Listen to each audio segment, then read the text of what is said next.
नमस्कार, मी श्वेता. तुम्ही बघताय न्यूज 18 लोकमत. सकाळचे 10 वाजतायत. मुलुक महाराष्ट्रामध्ये सुरुवातीला बातमी आहे. मुंबईच्या गिरगाव परिसरात मेट्रोचं काम सुरू असताना रस्ता खचलाय. 5 फुटांहून अधिक खोल खड्ड्यामध्ये बेस्टची गाडी अडकली आहे. मुंबईतील गिरगाव परिसरातील स्थानिकांकडून मदतीला सुरुवात झालेली आहे. बेस्टची ही गाडी अडकली खचलेल्या रस्त्यामध्ये, खड्ड्यामध्ये. मुंबईच्या गिरगाव परिसरामध्ये मेट्रोचं काम सुरू असताना एक रस्ता खचलेला आहे.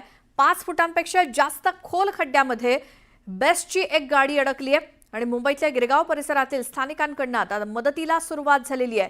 कारण ही गाडी रस्ता खचल्यामुळे त्या खड्ड्यामध्ये अडकली आहे. मेट्रोचं काम गिरगावमध्ये ज्या ठिकाणी सुरू आहे तिथे हा रस्ता खचलाय आणि काम सुरू असताना खचलेल्या रस्त्यामध्ये एक बेस्टची गाडी अडकली आहे. आमच्या प्रतिनिधी सुस्मिता बदाणे यांच्याकडून माहिती घेऊयात. सुस्मिता, काय माहिती? खरं तर मुसळधार पाऊस काल रात्रीपासूनच मुंबईत अनेक ठिकाणी होतं, त्यामुळेच आपण बघतोय की अनेक ठिकाणी पाणी साचण्याची जरी घटना घडली नसेल तरी सुद्धा बेस्टची गाडी जी आहे ही मेट्रोचं काम, अर्थात गिरगावचं जे मेट्रो स्थानक आहे, ॲक्वालाईनचं जे मेट्रो स्थानक आहे त्याच्या अगदी बाजूला हा रस्ता खचलेला आपल्याला पाहायला मिळतोय. मुसळधार पावसामुळे कुठेतरी अशा पद्धतीने रस्ता खचला असल्याचं सुद्धा म्हणता येऊ शकेल. परंतु तब्बल 5 फुटाहून अधिक खोल हा खड्डा आहे ज्यामध्ये बेस्टच्या वाहनाचं चाक अडकल्याचं आपल्याला पाहायला मिळतंय.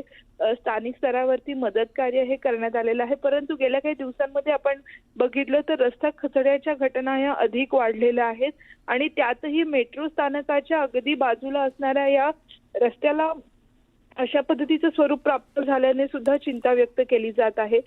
सध्या या बसमधील सर्व प्रवाशांना बाहेर काढण्यात आलेलं आहे आणि या खोल खड्ड्यातनं बस बाहेर काढणं हे मोठं आव्हान असणार आहे. बिलकुल सुस्मिता, धन्यवाद या सगळ्या माहितीसाठी.